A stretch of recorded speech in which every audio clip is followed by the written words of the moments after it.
A Starbucks store in Seattle, the company's hometown, has successfully unionized. And guess what? They voted unanimously to unionize, which is great news considering the company has decided to bring back Howard Schultz in an effort to squash these unionization efforts.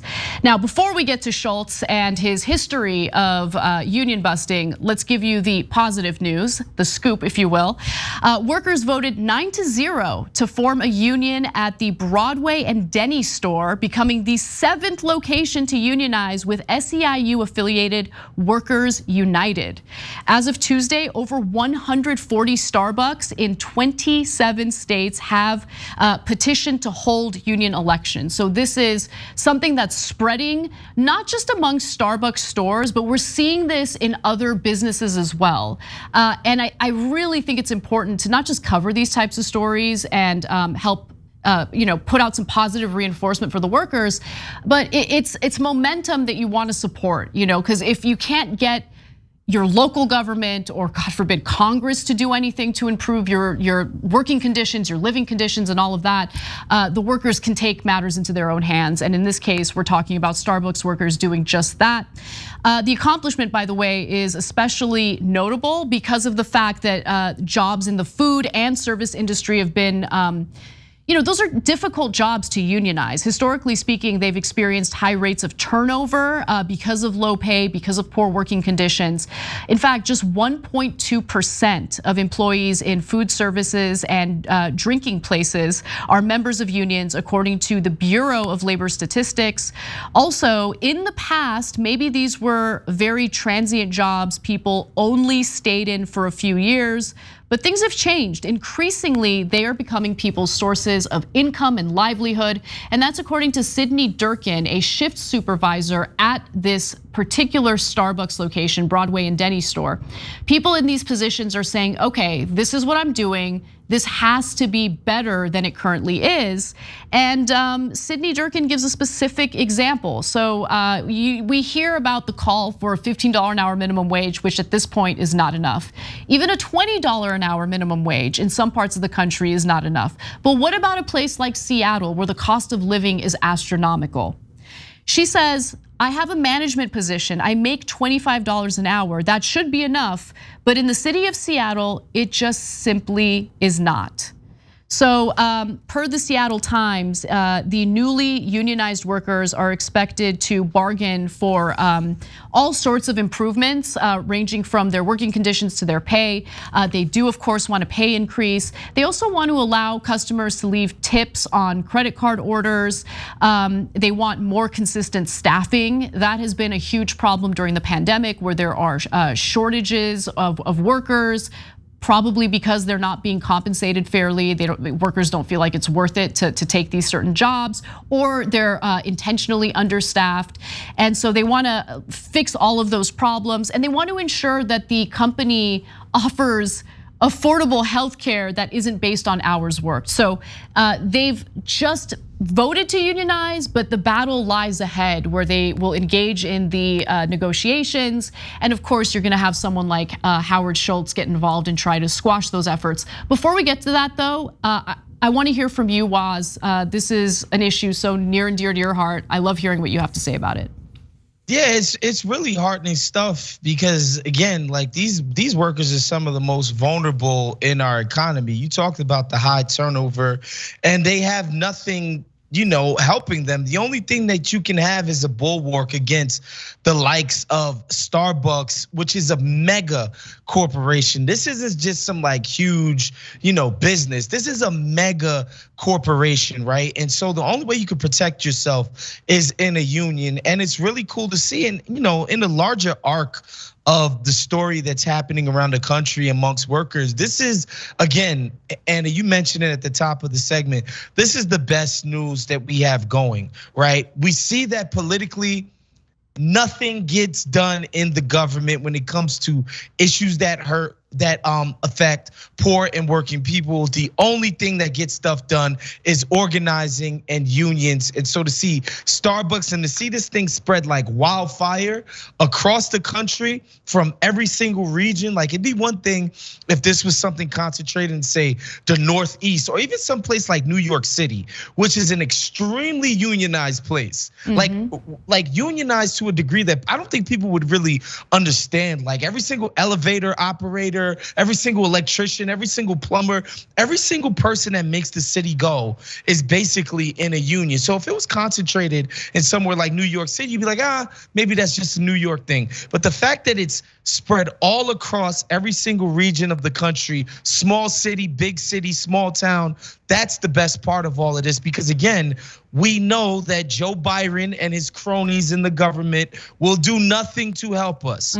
We have to organize on our own, and that's the only thing that capital will respond to. That's exactly right. And we're keeping an eye on the efforts to unionize in Bessemer, Alabama. They're allowed to vote again because of the fact that Amazon was they cheated. Yeah, exactly. they engaged in illegal activity that prevented them from being able to vote fairly. So we'll see how that all plays out. They're still engaging in union busting activity over at Bessemer, Alabama's Amazon warehouse.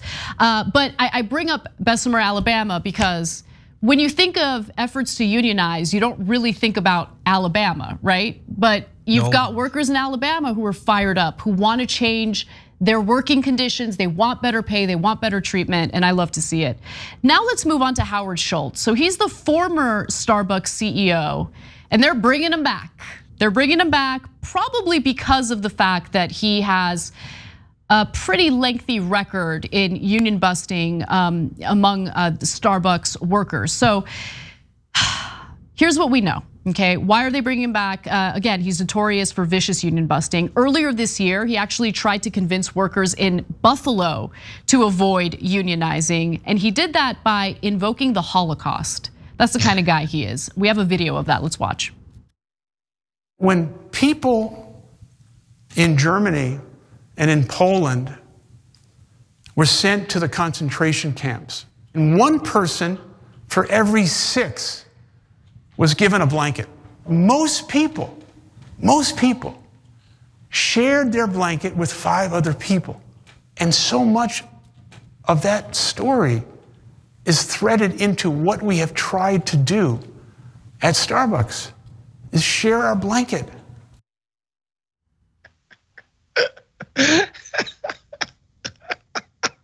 Oh my God, that was way worse than I expected it to be. I had not seen that video.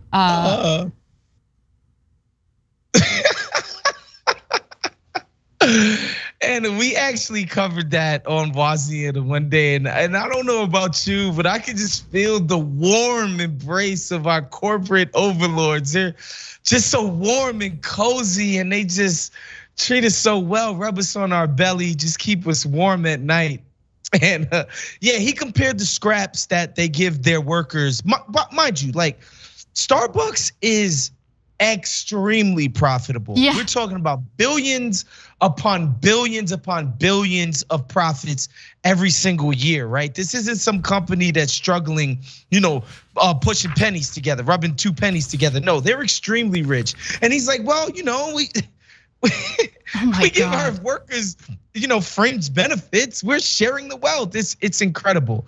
The tone deafness of it all, of a guy with how many jets, richer than God, coming down from on high to explain to the plebes that they should be so fortunate that he's sharing his blanket with them. It's incredible. It's just, did he just he just compared Starbucks executives to Nazis?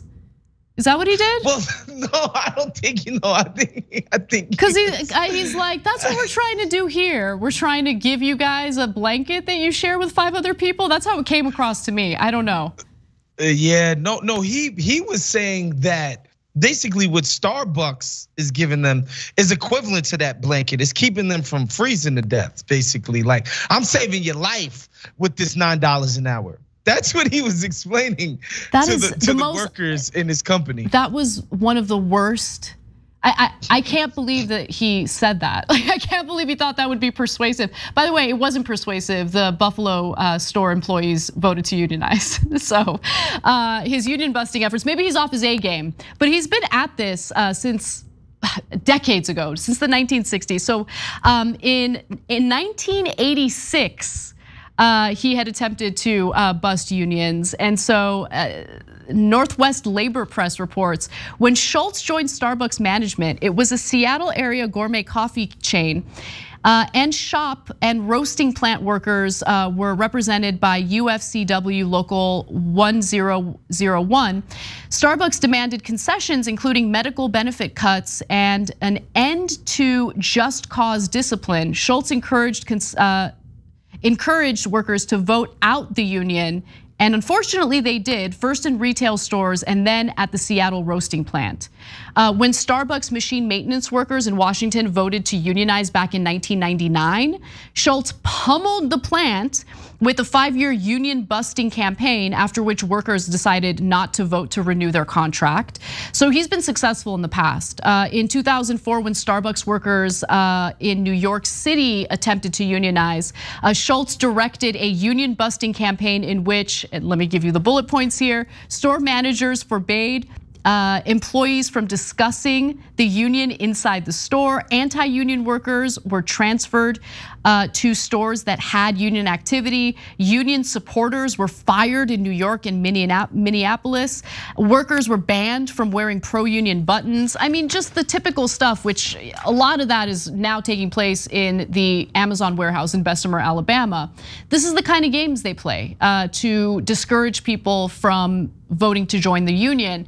But I just feel like the militancy, the labor militancy is a little different today. I think people are super fed up, and it's a good thing. I always wondered, when is it gonna get to a point where people are so fed up that they're just not gonna let any of this propaganda seep into their heads? And I think we're there. I mean, especially after workers saw just how little they're valued during the pandemic. Yeah, and one of the tactics that they would typically deploy is get these middle managers to go in and basically start propagandizing the employees and basically start cracking skulls, essentially to just stop the union efforts in the past. But the reason why it couldn't work this time is because the people that are working side by side with these workers, even these managers that are working side by side with them every single day, they see the working conditions. They can't, you can't tell a lie. Like, you work here every day. You see that we're understaffed. You see that we're overworked. You see the amount of money this damn store is making every single day, as compared to what my paycheck is at the end of the week on the 1st and 15th.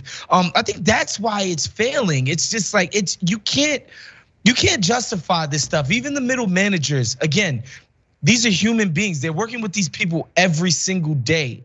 Yep. They can't tell them that what isn't when it's right there for them to see. Thanks for watching the Young Turks. We really appreciate it. Another way to show support is through YouTube memberships. You'll get to interact with us more. There's live chat emojis, badges.